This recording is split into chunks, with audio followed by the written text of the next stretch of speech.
Imagine a sprawling, intelligent civilization, masters of astronomy and architecture, suddenly emptying its magnificent cities. What if everything you thought you knew about their disappearance was a dramatic oversimplification of a much darker, slower unraveling? The Maya, a name that conjures images of towering pyramids, intricate hieroglyphs, and a calendar system so precise, it still fascinates us today. For centuries, across what we now call southern Mexico and Central America, they thrived, building a network of powerful city-states, each a beacon of innovation and culture. But then, something shifted. Around 900 CE, at the peak of their classic period, these vibrant urban centers began to empty, one by one. Their monumental construction ceased, their elaborate writing on stelae faded, and the jungle slowly started to reclaim its territory. It wasn't an alien invasion, a singular catastrophic plague, or a mass exodus overnight. Instead, the story of the Maya's decline is a complex, heartbreaking tale of a civilization pushed past its breaking point, a powerful reminder of how delicate the balance between humanity and its environment truly is. We're going to pull back the curtain on this ancient mystery, and what you find might make you rethink how societies collapse. For nearly 700 years, from approximately 250 CE to 900 CE, the classic Maya held sway over a vast and challenging landscape. They weren't a unified empire like the Romans. Instead, they were a collection of independent city-states like Tikal, Palenque, Copan, and Calakmul, each with its own powerful king, vying for influence, trade, and prestige. These rulers commissioned massive temples and palaces, demonstrating their power and their divine connection, while skilled scribes recorded their histories and astronomical observations. Their agriculture was sophisticated, their art breathtaking, and their understanding of mathematics and the cosmos was centuries ahead of its time. They adapted to their tropical rainforest environment with ingenious farming techniques and impressive water management systems. They were, in many ways, an ancient superpower. But the Maya, for all their brilliance, were not immune to the pressures that can undo any society. The decline we refer to as the collapse was not a single sudden event, like a switch being flipped off. It was a process, stretching over decades, even a century, marked by a rapid depopulation of their southern lowland cities and a drastic shift in their way of life. The grand cities, once bustling with life, ritual, and commerce, became ghost towns. What happened? The answer, as many archaeologists and historians now agree, isn't simple. It's a tangled web of interconnected factors: environmental breakdown, demographic stress, political turmoil, and social fragmentation, all combining to create a perfect storm that overwhelmed even the most resilient civilization. Let's start with what many scholars consider the primary driver: environmental degradation. The Maya civilization was built on the foundation of agriculture, specifically maize, beans, and squash. To feed their growing populations, they relied heavily on a technique called slash-and-burn farming, or swidden agriculture. This method involved cutting down sections of forest, allowing the wood to dry, and then burning it to create nutrient-rich ash for planting. It works well for a few years, but the soil quickly loses its fertility. For new crops, they'd have to clear another patch of forest, and another, constantly pushing the agricultural frontier outwards.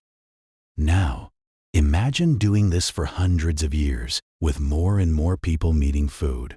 Over time, this constant clearing led to massive deforestation across the Maya lowlands. Without the dense forest cover, the thin tropical topsoil, once protected by tree roots, became vulnerable.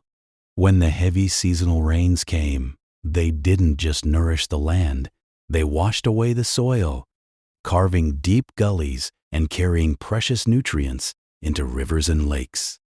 This process, known as soil erosion, drastically reduced the land's ability to support agriculture.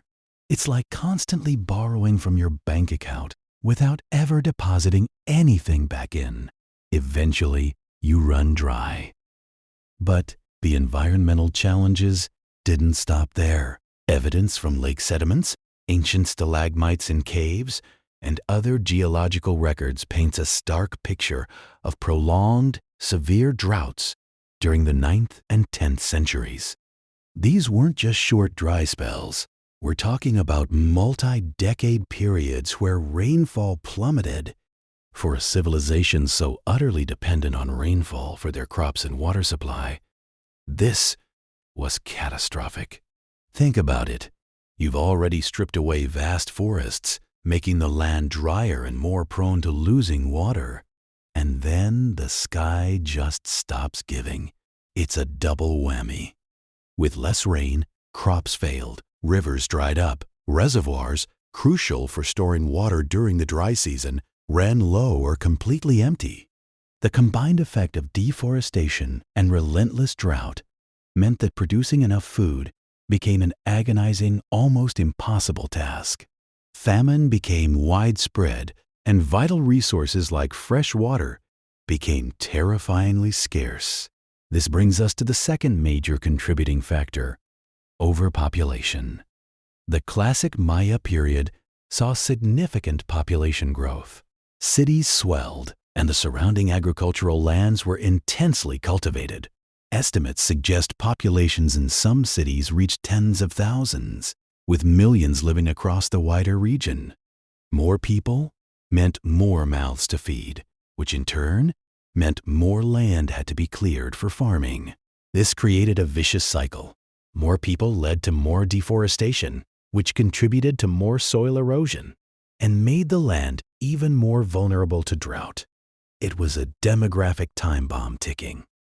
With dwindling resources and a burgeoning population, the pressure mounted, leading to increased competition, not just between individuals, but between entire city-states for fertile land and access to dwindling water sources. It's easy to imagine neighbors, once cooperative, now viewing each other with suspicion and hostility as their own families starved. This growing scarcity and competition naturally fed into the third major factor: political instability and warfare. The Maya world was characterized by intense rivalries between its powerful city-states.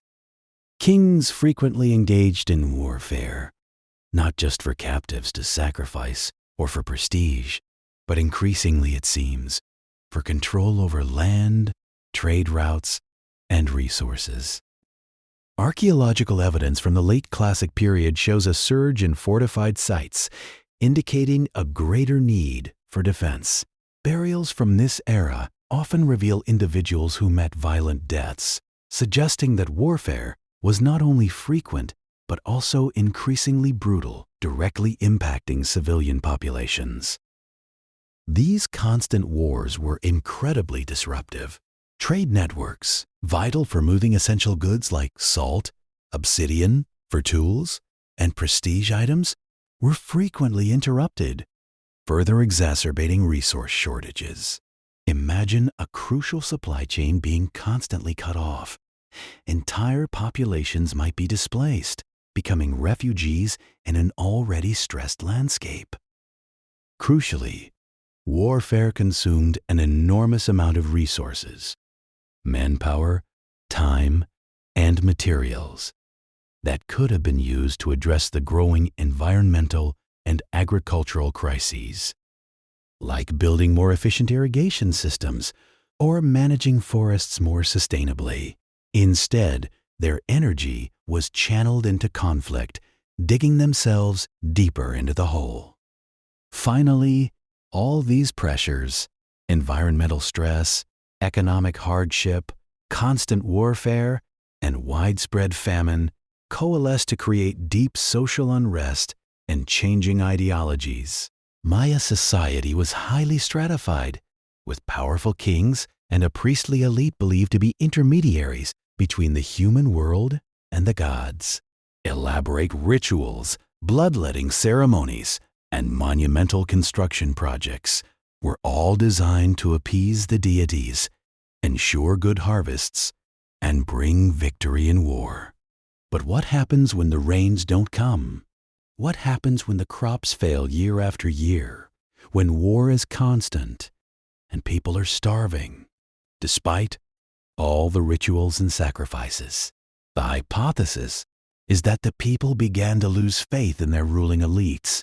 The divine connection of the kings, once their greatest source of power, became their greatest vulnerability. If the kings couldn't deliver prosperity and peace, then their traditional religious and political systems lost their legitimacy. Why follow a ruler who cannot guarantee survival? Why build grand temples when your children are hungry? This erosion of trust could have led to uprisings, internal conflicts, and a widespread breakdown of social order. The very fabric of society, once held together by shared beliefs and hierarchical power, began to fray.